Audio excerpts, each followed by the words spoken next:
Yun, shout out. Thank you guys. Sabak na naman po sa gera. Ano dyan? Shoutout yung mga channel natin dyan. Channel. Bye, shoutout Alcaps sa channel. Bye, channel. Yun yung kan kapuso. Shoutout na.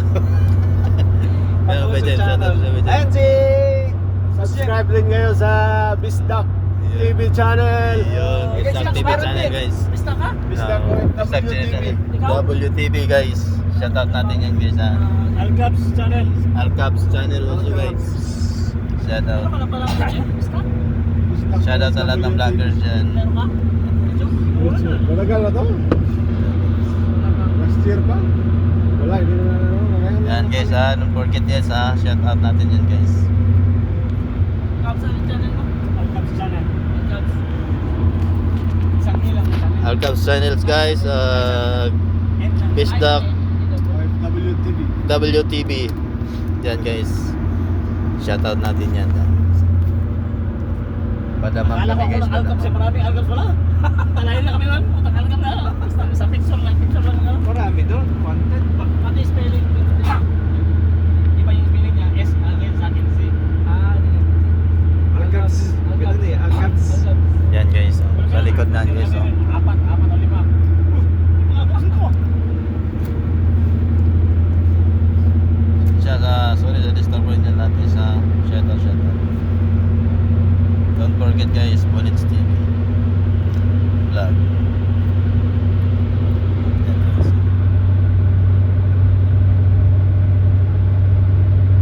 Yan. Special trip namin yan guys. Ganda yung sakyan namin guys. So van guys. Van.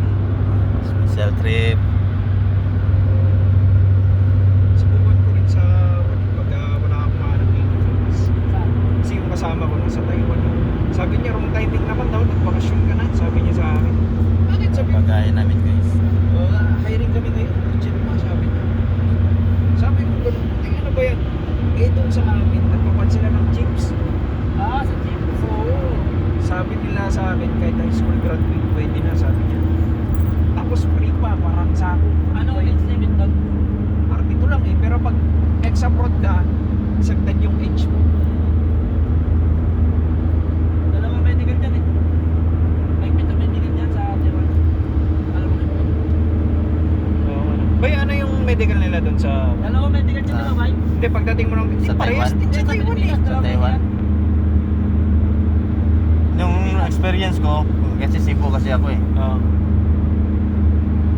Nag-ano ako noon Cebu, medical. Pagdating sa Manila, medical. Dalawang medical sa Pagdating na naman Medical sa... talaga yun.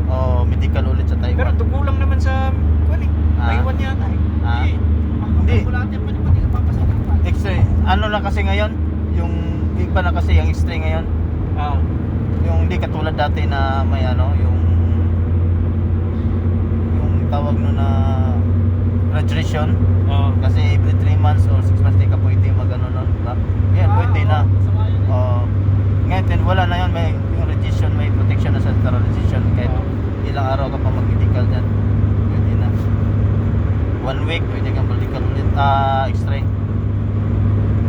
Ganun pala yun. Oo. Pero karamihan doon sa Taiwan ba eh? Pero ano lang, stall urine at saka ano lang dun. Ang medical. Oo, at saka X-ray.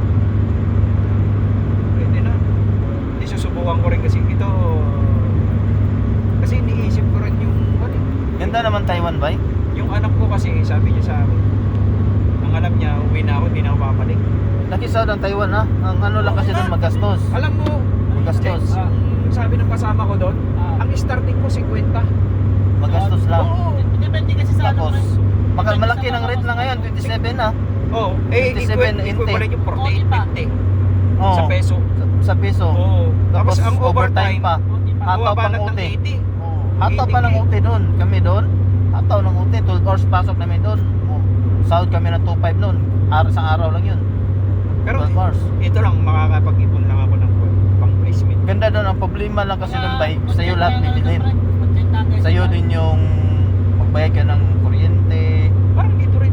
O parang dito din. Pero kung marunong ka magtipid doon na ano, ka-budget, budget ka talaga. Laking pera mo doon. Kasi lahat ng company doon nagsisavings. Ah. Sila na automatic deduct sa ano mo, sa sweldo. Kakasave yun.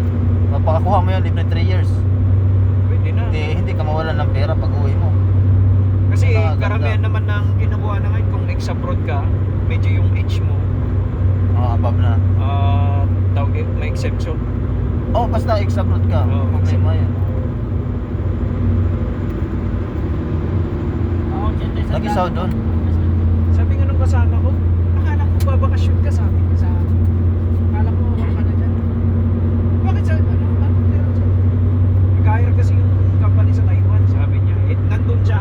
Pasok lang namin doon bay, 7 hours bay. Ako tanong ko kung anong agency yun. Ang Oo, 7 hours ang pasok namin doon. Tapos, Jessica lang ano. ang nakaano sa diop namin, sa isang buwan, 11 days. Oo, diop namin. So, 1 week naman, pasok namin doon, ano lang. Toto, 2-3, 3-4. Ganun lang. Halimbawa, 2-3. Ang 2-3, 2 day off, 3 pasok. Grabe doon nga. Pag kuhan lagi ba eh. Kasi dito, Ikaw lagi kuhan lagi kay maboring ka sa kuhan ba? uwi mo. Day off ni mo. Wala nang overtime man mo, pwede ka mo duty. Si overtime to. Mo na yung advantage dito kay dutihan yun, halimbawa, day off ni mo tulo, 3-4 ang schedule. So sa kasimana yun. Sa na tulo pasok nimo, tulo day off upat ang duty. Pwede ka mo overtime og duha ka adlaw dito. Dako lagi mo pud lagi 80, 70 sa 80 imong sweldo sa kabuok. Oo. Sa una kay kuan mo ko mo limit mo ko overtime kay makuan man po ka. Kapuyan po ka ba? Magsawa po ka. Kay kuan dito ba napoy night shift differential. Kay tulo kami ka shifting. Na kung naka sa panggabi, na 6,000 imo kada sweldo. 20. Kaso ng isip ko yun. Na pila man na sa piso. Lako na sa piso. Hindi, kumuha ka na ng success student. Na plus overtime pa nimo nga kuan. Bakit kasi Oras. sa Pinas? Okay, kayo lagi. Pagkakuha mo ng student mo, kailangan 3 months. Kailangan mo Gusto po ka nagawa, mukuan ka. Babalik ka na. Maganda ka lang 5 may Imong- diretso ka ng professional. Imo ang schedule Legit din. 4 to 12. Sa Baguio. Meron. Pwede po ka mo kuan pod. Extend kag 4 hours. Sabay po kag uli atong musod og kuan. Kasi sa amin, 5 mil eh. Extend kag 4 hours. Kasi yung dun sa pinsan ko eh. Overtime na po to. Tako lagi nindot lagi Taiwan. Isa po, kumuha ka ng student, magkano pa yung student? Wala yung kabalik ito sa una kay Hindi, ang kasi pag tagbandi. nakuha ko yung lisensya, papatingin ko dun sa LTO. Amate pila kong papa nakasabay ba. Mamaya, piki pala yun. Nag-drive ako, patay ako. Idugay po ko to eh. Sunduin ka ganito so. Sukod ko 20 Sa amin, hindi ka ba doon kumuha siya 24. ng non-pro? Ate 23. Professional, ano siya, non-pro. 23 kung nagsugod. 23, 13. 13. Sa 13. parang ng process. Pulis ang nag-ano, para niya daw pulis. Ito kung apply ko sa ako to sa una bay. Yan tigigamihan ko sweldo sa una sa piso 19 man. Gani, plus 3 na. Mo to sweldo sa una na wa ko ni dayon. Ate ni apply na ko sunod. Ate wala min ako nadawat. Mo to nag-Taiwan na lang ko. Nya gadungan matong pangbarko na ko kuan. Ang pangbarko wahay na pud nag-email. Late na pud ba? Akong igagaw nakasampa. Subukan ko muna. Bata pa tayo. Si Mansbook na po, expire na po to. Carino na to, expire na po. Kasi yung paano mo kanya din. Oo. Makita mo sa ano sa kahit sa Facebook saka sa Pagkitigan. Alisan sa Taiwan talaga. Kasi ako may experience ako ng factory. Oo, ano ba? Oo, ako may experience ako ng factory. 2 years din ako doon. 2 years yung pwede yun. May certificate pa ako. Okay yun. Yung Sina una ako to, nun eh. kuwan ko sa una. Pero hindi sa pagmayabang. 3 months ako Nag-guess nun ka sa muna, nag-guess, company.